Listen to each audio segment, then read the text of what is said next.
নমস্কাৰ। আজি আমি তিনিজন মানুহ প্ৰকৃতিত একত্ৰিত হৈছোঁ আৰু আমাৰ মূল লক্ষ্যবিন্দু হৈছে এজন সাইক্ৰাইটিষ্ট, তেখেত ডক্টৰ দীপজ্যোতি বৰা, সকলোৰে পৰিচিত এজন এছিষ্টেণ্ট প্ৰফেচাৰ মেডিকেল কলেজৰ। গতিকে ইতিমধ্যে আপোনালোকে দেখিছে যে মই ছেক্স এডুকেশ্যনৰ ওপৰত 3টা ভিডিঅ' কৰিছোঁ, কিন্তু মোৰ কথাখিনি হৈছে মই ষ্টাডিজৰ পৰা বা বিভিন্ন ধৰণৰ ইউটিউব চেনেল বা বিভিন্ন চ'ৰ্চৰ পৰা ইনফৰমেশ্যনবিলাক গোটাইছোঁ আৰু এজন বিজ্ঞানৰ ছাত্ৰ হিচাপে শিক্ষক হিচাপে সেই কথাখিনি মই পাইছোঁ। কিন্তু মানুহক অথেণ্টিক ডাটা লাগে আৰু কথাবিলাক শুদ্ধতাটো লাগে, সত্যতাটো লাগে। তাৰ কাৰণে মোৰ কিছুমান ছাত্ৰ ছাত্ৰীৰ প্ৰশ্ন কিছুমান লৈ মই আজি ডক্টৰ দীপজ্যোতি বৰাৰ ওচৰলৈ আহিছোঁ আৰু তেখেত এই ক্ষেত্ৰত মই ভাবিছোঁ মষ্ট কম্পিটেণ্ট অথৰিটি। নমস্কাৰ ডক্টৰ বৰা। নমস্কাৰ। আপোনাক লগত পাই বৰ ভাল লাগিছে। এতিয়া আপোনাক আৰম্ভণিতে এটা প্ৰশ্ন কৰি ল'ব বিচাৰিছোঁ যে আজিকালি যিটো মেণ্টেল হেল্থৰ কথা আছে, সেই মেণ্টেল হেল্থৰ বিষয়ে আমাৰ দৰ্শকসকলক আপুনি চমুকৈ অলপমান কওকচোন, বিশেষকৈ ছাত্ৰ ছাত্ৰীসকলক টাৰ্গেট কৰি। চ' মানসিক স্বাস্থ্য বা মেণ্টেল হেল্থ এটা কনচেপ্ট আৰু মানসিক অসুখ বা মেণ্টেল ইলনেছ এটা বেলেগ ধৰণৰ এটা কনচেপ্ট। চ' আমি যেনেকৈ শাৰীৰিক স্বাস্থ্য বুলি কওঁ, যেনেকৈ শাৰীৰিক স্বাস্থ্য বুলি ক'লে আমি বুজি পাওঁ আমাৰ চকু, নাক, কাণ বা আমাৰ হৃদযন্ত্ৰ, বৃক্ক, আমাৰ কিডনী বা অন্যান্য অংগ প্ৰত্যংগৰ অসুখ বিসুখৰ বিষয়ে। ঠিক তেনেকৈ আকৌ আমাৰ মানসিক স্বাস্থ্যৰ লগতো জড়িত কিছুমান অসুখ আছে বা লক্ষণ আছে। খুব চমুকৈ ক'বলৈ গ'লে 3টা বিষয়ত আমি মানসিক স্বাস্থ্যটো বৰ্ণনা কৰিব পাৰোঁ। এটা হৈছে মানুহৰ চিন্তা কৰাৰ কেপাচিটি বা চিন্তনৰ কেপাচিটি, আৰু 2 নম্বৰটো হৈছে মানুহৰ আৱেগ অনুভূতি, সেই আৱেগ অনুভূতি প্ৰকাশ কৰাৰ কেপাচিটি বা সঠিকভাৱে আৱেগ অনুভূতিবিলাক অনুভৱ কৰাৰ কেপাচিটি, আৰু 3 নম্বৰ এটা বিষয় আছে যে আমাৰ ব্যৱহাৰৰ বাহ্যিক আচাৰ আচৰণ আমাৰ কেনেকুৱা। সেই 3টা কনচেপ্টৰ ওপৰত আমাৰ মানসিক স্বাস্থ্য বা মানসিক আমাৰ বেমাৰবিলাক আমি নিৰ্ধাৰণ কৰোঁ। যদি এজন মানুহ আমি পাওঁ যাৰ আচাৰ আচৰণ অবান্তৰ বা তেওঁৰ আচাৰ আচৰণবিলাক বেলেগৰ নৰ্মেল মানুহৰ নিচিনা নহয়, বা আৱেগ অনুভূতিবিলাক তেওঁৰ নৰ্মেল মানুহৰ নিচিনা নহয়, বা যদি তেওঁৰ চিন্তা বা চিন্তন যদি নৰ্মেল মানুহবিলাকৰ নিচিনা নহয়, তেতিয়া আমি ক'ব পাৰোঁ যে তেওঁ হয়তো কিবা নহয় কিবা মানসিক অসুখৰ দ্বাৰা আক্ৰান্ত বা তেওঁ মানসিক অসুখ ভুগি আছে। অ'কে, ভাল লাগিলে। এতিয়া কথাটো হৈছে কি, সেই বিষয়টোলৈ আমি কিছুমান প্ৰশ্ন লৈ আহিম, কিয়নো মোৰ ওচৰত যিখিনি প্ৰশ্ন আজি আছে সেই প্ৰশ্নখিনি অসমৰ বা ভাৰতৰ বিভিন্ন স্থানৰ ছাত্ৰ ছাত্ৰীৰে মোলৈ পঠিওৱা প্ৰশ্ন। গতিকে সেই প্ৰশ্নখিনিলৈ ডাইৰেক্টলি মই আহিব বিচাৰিছোঁ। প্ৰথম প্ৰশ্নটো হৈছে যে আজিৰ তাৰিখত যৌন শিক্ষা, আপুনি জানে যে ভাৰতবৰ্ষত যৌন অপৰাধৰ সংখ্যা বহুত বেছি, আৰু অসম আজি অলপ দিনৰ আগতে বাতৰি কাকতত পঢ়িব পাইছিলে 1 নম্বৰত আছে বুলি কৈছে বাতৰি কাকতে তথ্যই। গতিকে ছেক্স এডুকেশ্যন, যিটো আমি যৌন শিক্ষা বুলি কওঁ, যৌন শিক্ষাত গুৰুত্ব দিয়া হৈছে। এই যৌন শিক্ষাত গুৰুত্ব দিয়াৰ ক্ষেত্ৰত কিতাপত আছে, কিন্তু দেখা যায় আমাৰ বহুতো শিক্ষক শিক্ষয়িত্ৰী সেই ক্ষেত্ৰত সহজ নহয়। এতিয়া আমাৰ ছাত্ৰ ছাত্ৰীসকলক কোনে শিকাব? শিক্ষক শিক্ষয়িত্ৰীসকলে শিকাব। গতিকে এনে ক্ষেত্ৰত এই গোটেই পৰিৱেশটো চৰকাৰে যিখিনি স্থিতি লৈছে বা চিন্তাবিদসকলে যিখিনি চিন্তা আমাক দিছে, সেই গোটেই বস্তুটো বিফল হৈ নাযাবনে? নে এনেকুৱা হ'ব নেকি যে ছাত্ৰ ছাত্ৰীসকলক এৱাৰনেছটো ক্ৰিয়েট কৰাৰ আগতে শিক্ষক শিক্ষয়িত্ৰীসকলক এৱাৰনেছ ক্ৰিয়েট কৰাটো বেছি প্ৰয়োজনীয় হৈছে নেকি? হয়, এটা অতি বাস্তৱসন্মত বিষয়। চ' ছেক্স এডুকেশ্যন বা যৌন শিক্ষা আৰু ছেক্সুৱেলিটি বা যৌনতা দুটা বেলেগ বেলেগ বস্তু। আমি বুজি পোৱাটো দৰকাৰ যে ছেক্স এডুকেশ্যন আমাৰ প্ৰয়োজনীয়তাৰ কিমান বৰ্তমান, কাৰণ আমি জানো যে সেইখিনি বস্তু আমাৰ অতীজৰ পৰা এটা লুকুৱাই থোৱা, গাপ দি থোৱা এটা লাজৰ বস্তু হিচাপে গণ্য কৰা হৈছিল। আমি সদায় জানো যে এটা বয়সৰ পৰা আমি নিজে নিজে কিছুমান বস্তু আমি শিকি লৈছিলোঁ, হয়তো শুদ্ধকৈ শিকিছিলোঁ, ভুলকৈ শিকিছিলোঁ। সেইখিনি আমাৰ সমাজত, আমাৰ সংস্কৃতিত, আমাৰ ধৰ্মীয় ৰীতি নীতিত আমি সেইখিনি বস্তু তাৰ লগতো ওতঃপ্ৰোতভাৱে জড়িত। কিন্তু আমি যিখিনি শিকিছিলোঁ সেইখিনি আমি সঠিককৈ শিকিছিলোঁনে বা বৰ্তমান শিকিছোঁনে, বা বিজ্ঞানসন্মত তাৰ বিচাৰ বিবেচনা কেনেকুৱা, ধাৰণা কেনেকুৱা, সেইবিলাক বস্তু চালি জাৰি চাবৰ কাৰণে মই ভাবোঁ এই যৌন শিক্ষাটো স্কুল লেভেলত বা কলেজ লেভেলত বা বিশ্ববিদ্যালয় লেভেলত দৰকাৰ। আৰু সেইখিনি বস্তু শিকাবৰ কাৰণে প্ৰথমতে আপুনি কোৱাৰ ধৰণে শিক্ষকসকল সেই বিষয়ে ট্ৰেইন হ'ব লাগিব। তেওঁলোকে জানিব লাগিব, বুজিব লাগিব বস্তুটো, আৰু বিজ্ঞানসন্মতভাৱে তেওঁলোকে জানিব লাগিব। এইটো নহয় যে তেওঁলোকে নিজে যি শিকি আহিছিলে সেইটোকে ল'ৰা ছোৱালীক ক'ব, সেইটো হ'লে নহ'ব। আৰু মই যি ভাবোঁ যে ছেক্স এডুকেশ্যন বিষয়টো আমাৰ অসমতে হওক বা ভাৰতবৰ্ষত বৰ বিশেষ মানে পুৰণি নহয়।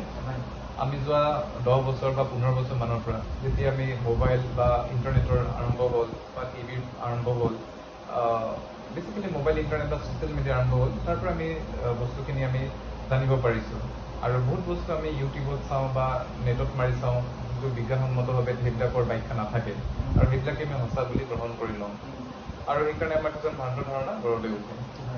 আৰু আমাৰ সমাজতো কিছুমান এনেকুৱা ধৰণৰ যৌনতাৰ ক্ষেত্ৰত এনেকুৱা ধৰণৰ কিছুমান ভুল ধাৰণা বা ভ্ৰান্ত ধাৰণা আছে, যিবিলাক মানে আমাৰ পূৰ্বজৰ পৰা আমি এতিয়ালৈ আমি কঢ়িয়াই লৈ ফুৰিছোঁ। কিছুমান পৰম্পৰাগত ধাৰণা আছে, যিবিলাক মই ভাবোঁ শুদ্ধ নহয়।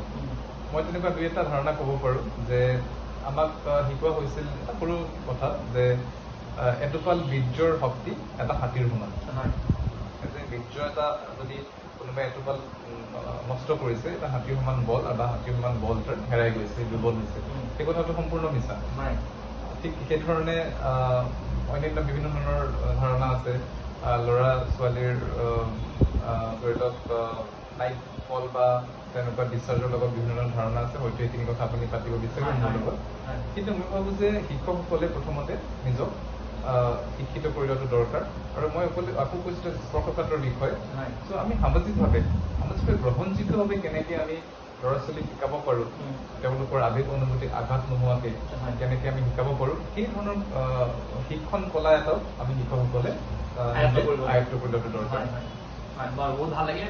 এতিয়া মই আপোনাক বেলেগ এটা প্ৰশ্ন তাৰ লগতে সুধিব বিচাৰিছোঁ যে ছেক্স এডুকেশ্যনৰ যিখিনি আমি এতিয়া ক্লাছ 8ত দেখিছোঁ, 10ত দেখিছোঁ, 12ত দেখিছোঁ, যিখিনি কথা কৈছে সেইখিনি একচুৱেলি টেকনিকেল বা ছেক্সুৱেল ৰিপ্ৰডাকশ্যন, এছেক্সুৱেল ৰিপ্ৰডাকশ্যন তেনেকুৱা ধৰণৰ কথাবিলাক আছে। কিন্তু ছেক্স এডুকেশ্যনটোৰ লগত কিছুমান মানসিক আনুষাংগিক কথা আছে, সামাজিক বা আপোনাৰ মানসিক এনেকুৱা ধৰণৰ। সেই কথাখিনি কিন্তু বৰ্ণনা কৰা ক্লাছৰুমত নহয়। তেতিয়া ল'ৰা ছোৱালীয়ে সেইখিনি মাত্ৰ মুখস্থ কৰিছে, পৰীক্ষাত লিখিছে, তাৰ পৰা বৰ বেছি উপকৃত নাই হোৱা যেন লাগিছে। কিন্তু মই ভাবোঁ যে সেই আনুষাংগিক দিশবিলাকক শিক্ষকেই হওক বা অভিভাৱকেই হওক নিব লাগিব। সেইটো ক্ষেত্ৰত কেনে পদক্ষেপ গ্ৰহণ কৰাটো আপুনি বিচাৰে? হয়, এইটো দুটা কমপ্লিট বেলেগ বস্তু, ছেপাৰেট বস্তু। এটা হৈছে আমি যিটো আমাৰ ৰিপ্ৰডাকশ্যনৰ কথা আমি পঢ়িছোঁ, যে ছেক্সুৱেল ৰিপ্ৰডাকশ্যন, এছেক্সুৱেল ৰিপ্ৰডাকশ্যন বা আমাৰ মানুহৰ ৰিপ্ৰডাক্টিভ ছিষ্টেমৰ বিষয়ে পঢ়িছোঁ। এইটো এটা বায়'লজিৰ এটা বেলেগ বিষয়, টেকনিকেল বস্তু এটা, চাইণ্টিফিক। এক্সেক্টলি, এইটো চাইণ্টিফিক। আৰু ছেক্সুৱেলিটি বা ছেক্স এডুকেশ্যন বা ছেক্সুৱেল ডিছফাংচন, ছেক্সৰ বেমাৰবিলাক, সেইখিনি এটা বেলেগ বস্তু। এইটো এটা মেডিকেল চেপ্টাৰ। আৰু এইটো হৈছে এটা বায়'লজিকেল চেপ্টাৰ, যিটো সকলোবিলাক আমি জীৱ জন্তুৰ ক্ষেত্ৰত মোটামুটি একেই। কিন্তু মানুহৰ ক্ষেত্ৰত যিটো হয়, অন্যান্য জীৱ জন্তুৰ ক্ষেত্ৰত মোটামুটি তেওঁলোকৰ কিছুমান ক্ষেত্ৰত একেই। যিটো পেনিট্ৰেটিভ ছেক্স বুলি কয়, সেইটো কথা একেই মোটামুটি। কিন্তু আমি যিখিনি কথা পাতিছোঁ আজি, এইটো বিষয়ে নহয়। আমি কথা পাতিছোঁ তাৰ লগত জড়িত মানসিক, শাৰীৰিক, তাৰ লগত জড়িত কি কি অসুবিধা থাকিব পাৰে, কি কি ভ্ৰান্ত ধাৰণা থাকিব পাৰে, সেইখিনি কথা। দুটা বিষয়ে বেলেগ বেলেগকৈ কথা পতা বা বেলেগ বেলেগকৈ চিন্তা কৰাটো দৰকাৰী। হয়, এই বস্তুটোৰ মাজত পাৰ্থক্য বুজাই দিলে ডক্টৰ দীপজ্যোতি বৰাই। তেখেতৰ প্ৰকৃতিতে কথা কৈ থাকোঁতে আমাৰ ভাল লাগে, কিয়নো তেখেতে এটা কাম কৰিব জানে যে বস্তুটো মানে হিটছ দ্য পইণ্ট হাৰ্ড, একদম পিন পইণ্ট তেখেতে টাচ কৰিব জানে। সেই কথাটোৰ কাৰণে তেখেতক আমি চইচ কৰিছোঁ, ভাল লাগিছে। এতিয়া নেক্সট কুৱেশ্যনটোলৈ মই আহিব বিচাৰিছোঁ। এইটো ছাত্ৰ ছাত্ৰীৰ মাজৰ পৰাই অহা এটা প্ৰশ্নটো হৈছে যে এগৰাকী ছাত্ৰীয়ে, মই তেওঁৰ এড্ৰেছ নকওঁ, তেওঁৰ বয়স নকওঁ, একোৱেই নকওঁ, ক'ৰ কি কথা, মোক চিনি নাপায়, ইউটিউবত ভিডিঅ' চাই পেলাই মোক এটা প্ৰশ্ন কৰিলে যে তেওঁ মাল্টিপল ৰিলেশ্যনশ্বিপত আছে আৰু তাৰ তেওঁ এজন ল'ৰাক খুব ভাল পায়, কিন্তু তাৰ উপৰিও 3জন মানৰ লগত তেওঁ ইণ্টিমেট হয়। তেতিয়া তেওঁ গিল্ট ফিল কৰে, কিয়নো তেওঁ এনেকুৱা লাগে যে তেওঁ চিট কৰিছে, ঠগিছে। কিন্তু তথাপিও তেওঁ এইটো নিচালে পৰিৱৰ্তন হৈছে, এডিকশ্যন টাইপ হৈ গৈছে। গতিকে তেওঁ এই বস্তুটোৰ পৰা উদ্ধাৰ পাবৰ কাৰণে মোক প্ৰশ্নটো সুধিছে যে মই কি কৰোঁ এতিয়া, মই ইয়াৰ পৰা ৰক্ষা পাবৰ কাৰণে। মই ক'লো যে I am not a competent authority.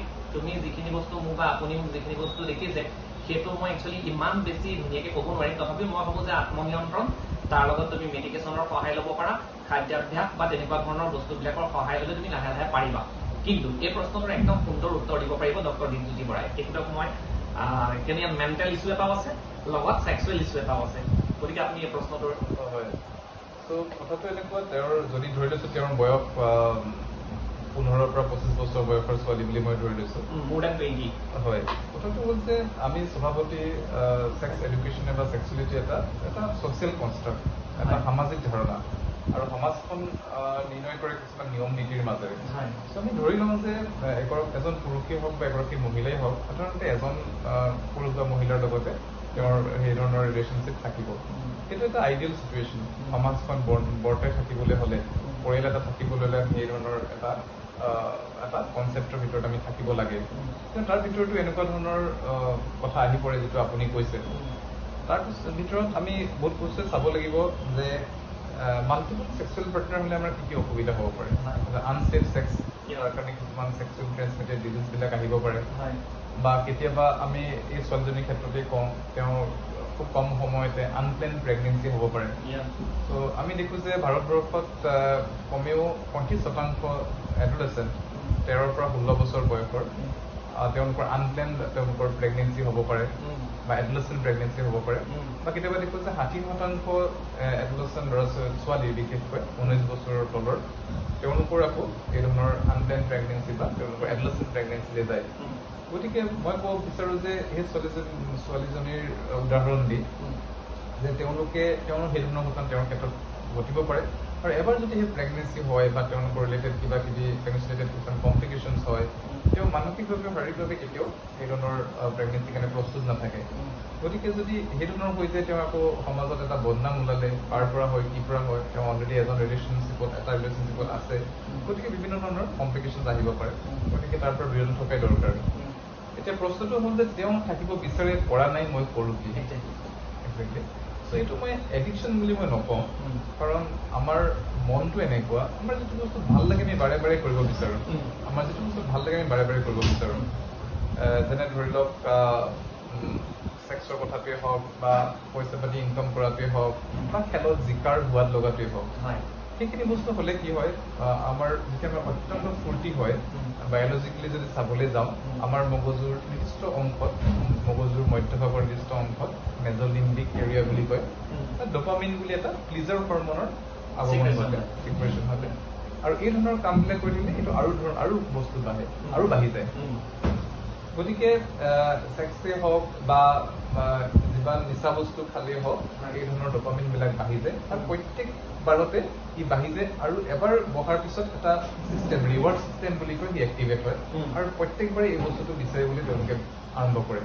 চ' এবাৰ মোৰ নিচা কৰি ভাল লাগিছে, মই আকৌ এবাৰ কৰিম। এবাৰ মোৰ ছেক্সুৱেল প্লেজাৰ পাইছোঁ, মই আকৌ এবাৰ কৰোঁ। আৰু মই লাগিলে পাৰ্টনাৰ সলনি কৰোঁ। ঠিক আছে, সেইটো এটা স্বভাৱগত মানুহৰ আপোনাৰ এটা প্ৰবৃত্তি। এতিয়া ক'ব পাৰোঁ যে ছোৱালীজনী যে তাৰ কাৰণে নিজৰ আত্মসংযমো দৰকাৰ। যিটো বস্তু আমি বিচাৰোঁ সেইটোৱে আমি লৈ ল'ম, সেইটোৱে কৰিম বুলি কথা নাই।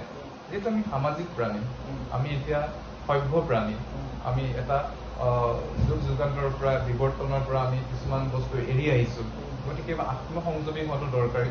আৰু যে বিচাৰিলেই কৰিম সেইটো কথা নহয়। আৰু মই ভাবোঁ তাই যদি সেইটো ব্যৱহাৰিক দিশত নিজক ভাবে, এবাৰ নিজকে নিজে সুধি চাই, নিজৰ লগত নিজে কথা পাতে, নিশ্চয় তাই এই সমস্যাখিনিৰ পৰা আঁতৰি আহিব পাৰিব।